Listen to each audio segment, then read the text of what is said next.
আসসালামু আলাইকুম। Yusuf CSE YouTube চ্যানেলে আপনারা সবাইকে স্বাগত জানাচ্ছি। ডিপ্লোমা ইন ইঞ্জিনিয়ারিং সমাপনী পরীক্ষার প্রস্তুতিমূলক ধারাবাহিক টিউটোরিয়ালে আজকে আমরা আলোচনা করব অপারেটিং সিস্টেম অ্যাপ্লিকেশন। এই সাবজেক্টটা বর্তমানে রিটেক হিসাবে পরিচিত। এটা পঞ্চম সেমিস্টারের সাবজেক্ট অপারেটিং সিস্টেম। এটা ষষ্ঠ সেমিস্টার যারা এখন পরীক্ষা দেবে তাদের রিটেক নামে পরিচিত। এই সাবজেক্টের পরীক্ষা অনুষ্ঠিত হবে 6 এপ্রিল 2022, সময় দুপুর 2টায়।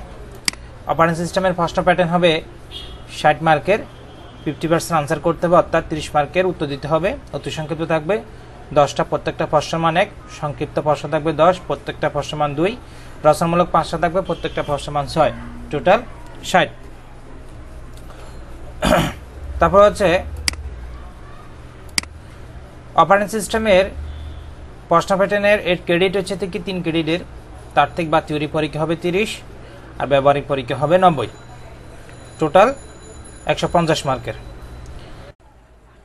আলোচনা শুরু করার আগে বরাবর মতন বলি, আপনি যদি আমার ইউটিউব চ্যানেলে নতুন হয়ে থাকেন প্লিজ আমার ইউটিউব চ্যানেলকে সাবস্ক্রাইব করে রাখবেন। আগামী সেমিস্টারে অর্থাৎ পঞ্চম সেমিস্টার এবং সপ্তম সেমিস্টারের যে সাবজেক্টগুলো একটু কঠিন মনে হয় এবং যে প্রশ্নগুলো বেশি পরীক্ষাতে আসে, আমরা সাজেশন দেওয়ার সময় বলি এই প্রশ্নটা মোস্ট ইম্পর্টেন্ট, ওই প্রশ্নগুলো নিয়ে আমরা প্রত্যেকটা আলাদা আলাদা টপিকস নিয়ে টিউটোরিয়াল তৈরি করব। তো সবাই প্লিজ ইউটিউব চ্যানেলটিকে সাবস্ক্রাইব করে পাশে থাকবেন। চলুন তাহলে আলোচনা শুরু করি। তো এই সাবজেক্টের অতি সংক্ষিপ্ত প্রশ্নগুলো আমি আগে বলবো, দেন সংক্ষিপ্ত প্রশ্ন আর রচনামূলক প্রশ্ন। যে প্রশ্নগুলো আমি যদি বলি মোস্ট ইম্পর্টেন্ট, ওই প্রশ্নগুলো আপনারা বেশি করে পড়বেন, কারণ ওই প্রশ্নগুলো পরীক্ষাতে বেশি করে আসে। বিগত কয়েকটা সাবজেক্টের যে সাবজেক্টগুলো সাজেশন দেওয়া হলো, পরীক্ষা প্রশ্ন অনুসারে সাজেশন অনুসারে প্রায় 95% থেকে 100% কমন পড়ছে। তো ইনশাল্লাহ এই সাবজেক্টগুলো আপনারা যদি যেগুলো মোস্ট ইম্পর্টেন্ট প্রশ্ন বলি, যদি এগুলো যদি ভালোভাবে পড়েন তাহলে ইনশাল্লাহ 100% কমন পড়বেন। প্রথমত আছে অপারেটিং সিস্টেম কি।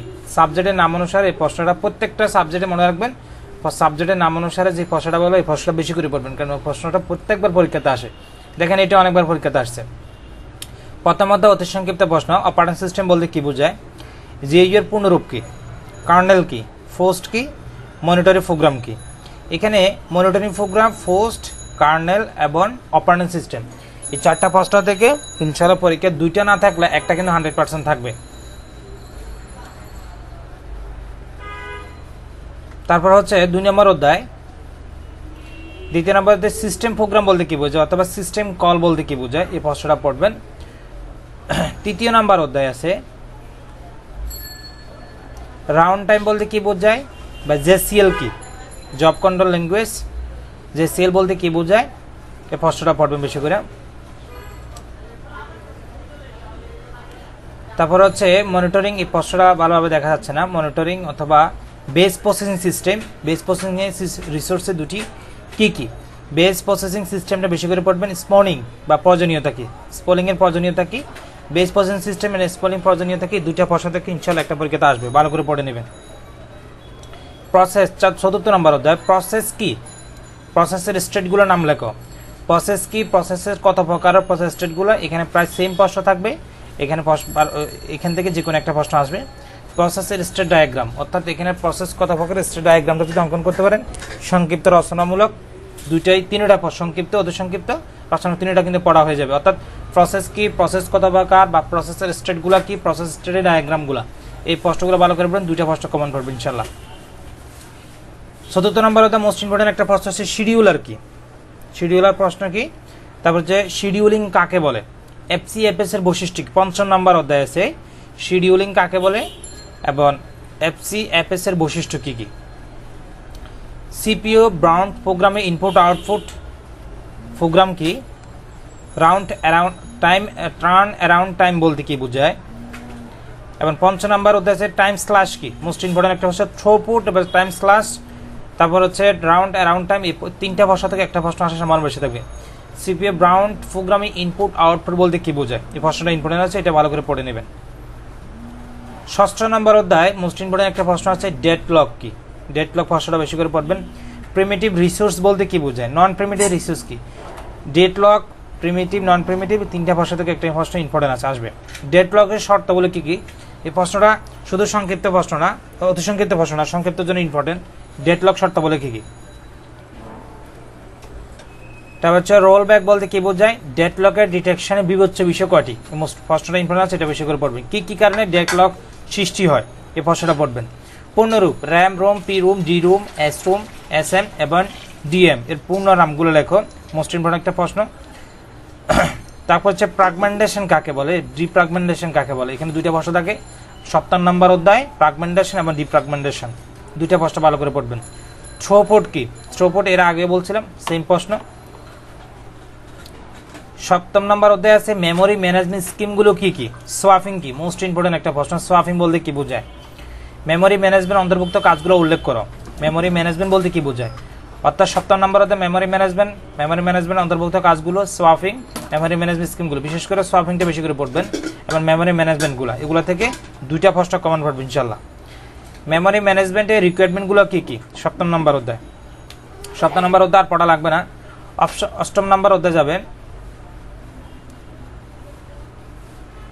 এসএএসডি এবং ডিএএসডি এর মধ্যে পার্থক্য কি, বা সাথে আছে আরএএসডি এর পূর্ণ অর্থগুলো কি কি, ডিরেম এর পূর্ণরূপগুলো কি, কিছু ইনপুট এবং পেরিফেরালসে কিছু ইনপুট এবং আউটপুট ডিভাইস আছে, এগুলো পড়বেন।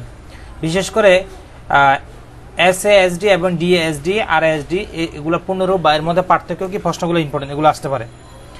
ফাইল সিস্টেম বলতে কি বোঝায়? 9 নম্বর অধ্যায় ফাইল সিস্টেম বলতে কি বোঝায়? আচ্ছা, 8 নম্বর অধ্যায় একটা প্রশ্ন আছে পিসিএ এবং আইএস এর মধ্যে পূর্ণরূপ কি, এগুলো এই প্রশ্নগুলো বেশি করে পড়বেন। ফাইল পয়েন্টার বলতে কি বোঝায়? 9 নম্বর অধ্যায় ফাইল পয়েন্টার কি? ফাইল অপারেশনগুলো লেখো। ফাইলের বিভিন্ন অ্যাক্টিভিটি, মোস্ট ইম্পর্টেন্ট একটা প্রশ্ন। ফাইলে বিভিন্ন ধরনের অ্যাক্টিভিটিগুলো কি? তারপর হচ্ছে ফাইল পয়েন্টার কি, প্রশ্নগুলো পড়বেন। ডিস্ক ফ্রি স্পেস ম্যানেজমেন্ট বলতে কি বোঝায়?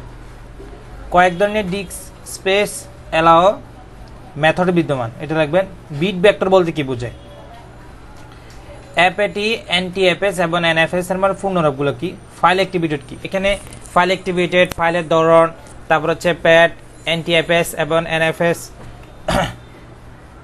তারপর হচ্ছে কয়েকদিন ডিস্ক, এগুলো কয়েকটা প্রশ্ন পড়বেন, এগুলো থেকে ইনশাল্লাহ দুইটা বা একটা কমন পড়বে।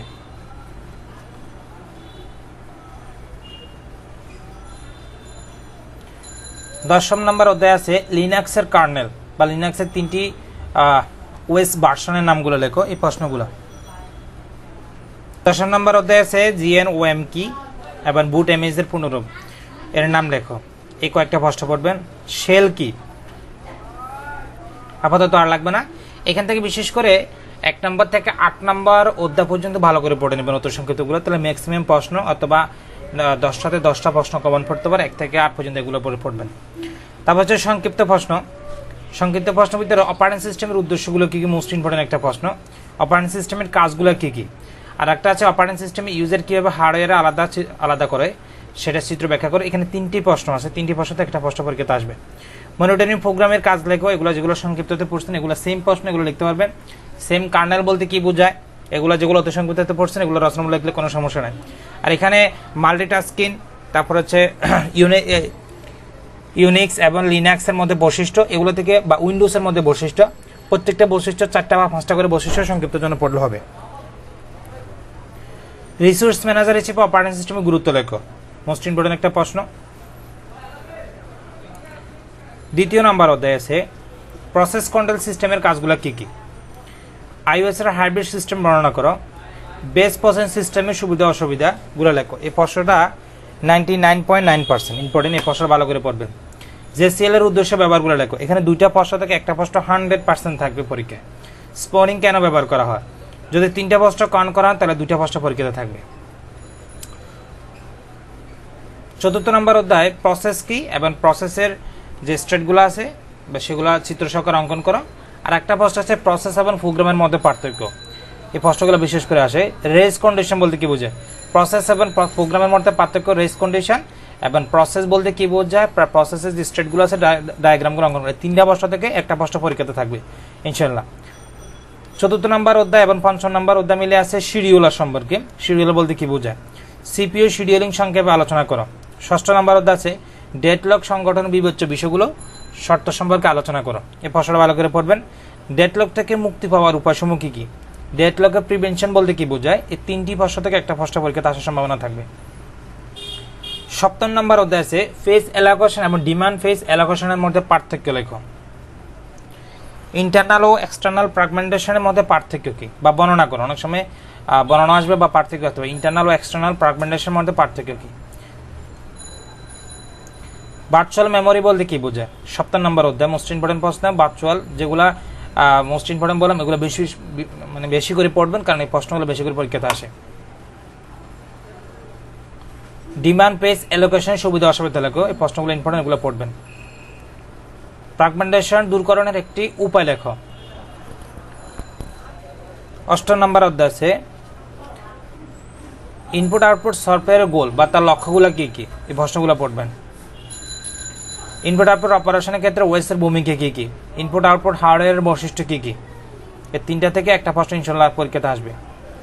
ফাইল সিস্টেমের বৈশিষ্ট্য মোস্ট ইম্পর্টেন্ট একটা প্রশ্ন। ডাটাবেস ম্যানেজমেন্ট সিস্টেম এবং ফাইল প্রসেসিং সিস্টেমের মধ্যে পার্থক্য, এটা তার চেয়ে এই 2টা থেকে একটা পরীক্ষাতে আসতে পারে। এটা থেকে ফাইল অ্যাক্টিভিটিগুলো বর্ণনা, ফাইল সিস্টেমের বৈশিষ্ট্য, ডাটাবেস ম্যানেজমেন্ট সিস্টেম এবং ফাইল প্রসেসিং সিস্টেমের মধ্যে পার্থক্য, এই প্রশ্নগুলো বেশি করে আসবে।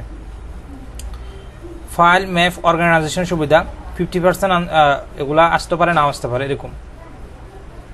লিনাক্সের বৈশিষ্ট্য যেগুলো প্রথমতে বলছিলাম, লিনাক্সের বৈশিষ্ট্য, ইউনিক্সের বৈশিষ্ট্য, উইন্ডোজের বৈশিষ্ট্য, তারপর হচ্ছে মাল্টিটাস্কিং, এমন এই 4-5টা বৈশিষ্ট্যগুলো ভালো করে পড়ে নেবেন, ইনশাআল্লাহ কমন পড়বে। আপাতত আর লাগবে না। এখানে রচনামূলক প্রশ্ন পড়বেন, প্রথম অধ্যায় থেকে একটা প্রশ্ন পড়বেন, যেটা 100% বলতে পারেন, আবার 99.9ও বলতে পারেন। অপারেটিং সিস্টেমের কার্যবল বর্ণনা করো। তারপর হচ্ছে 2 নম্বর অধ্যায় আছে বেজ প্রসেসিং সিস্টেমের মধ্যে পার্থক্য, আরেকটা হচ্ছে স্পোলিং এর সিস্টেমে, 2টা থেকে একটা প্রশ্ন থাকবে পরীক্ষায়, আর অপারেটিং সিস্টেমের প্রশ্নের জন্য একটা প্রশ্ন পরীক্ষাতে থাকবে। জেসিএল এর ব্যবহারগুলো লেখো। প্রসেস শিডিউলিং এবং শিডিউলিং কিউ বর্ণনা করো, একটা চিত্রসহ আছে, চিত্রসহ বর্ণনা করতে হবে। এফসিএফএস এর অ্যালগরিদম উদাহরণ, একটা ম্যাথ আছে রাউন্ড রবিন শিডিউলিং, তবে এফসিএফএস এর অ্যালগরিদম থেকে রাউন্ড রবিন শিডিউলিংটা অ্যালগরিদমটা মোস্ট ইম্পর্টেন্ট, এই 2টা থেকে একটা পরীক্ষাতে ইনশাআল্লাহ থাকবে। তারপর হচ্ছে ডেডলক দূরকরণের জন্য একটা অ্যালগরিদম উল্লেখ করো, এই প্রশ্নটা প্রত্যেকবার আসে। এখানে একটা ব্যাংকার অ্যালগরিদম আছে, এই প্রশ্নটা বেশি করে পড়েছেন, ব্যাংকার অ্যালগরিদম। হ্যাঁ, এখানে অলরেডি উল্লেখ করা আছে ডেডলক দূরকরণের জন্য ব্যাংকার অ্যালগরিদম, এই প্রশ্নটা পড়বেন বেশি করে। ডেডলক ডিটেক্ট করার যে অ্যালগরিদমগুলো আছে এগুলো এই 2টা থেকে একটা পরীক্ষাতে থাকবে। ডেডলক প্রিভেনশনের স্তরগুলো, এগুলো বিশেষ করে মানে সংক্ষিপ্ত ভাষার জন্য ইম্পর্টেন্ট। চিত্রসহ সোয়াপিং এর প্রসেস বর্ণনা করো, 7 নম্বর অধ্যায়ের জন্য ইম্পর্টেন্ট এই প্রশ্নটা। এবং সেগমেন্ট পেজ অ্যালোকেশন, এই 2টা থেকে প্রশ্ন পরীক্ষাতে একটা আসবে। ডিমান্ড পেজিং এর বর্ণনা করো, সুবিধা অসুবিধা লেখো। এখানে একটা চিত্র আছে, চিত্র না দিলেও অনেক সময় যদি প্রেসিং বর্ণনা করো তাহলে চিত্র সারা বর্ণনা করে সুবিধা অসুবিধা লিখে দিবেন, আর যদি চিত্র চাই অবশ্যই চিত্র দিতে হবে। 8 নম্বর আছে ইনপুট আউটপুট সফটওয়্যার লক্ষ্য এবং উদ্দেশ্যগুলো, যেগুলো আমরা সংক্ষিপ্ত আলোচনা করছিলাম। 9 নম্বর আছে ফাইল সিস্টেম অর্গানাইজেশন প্রশ্নগুলো।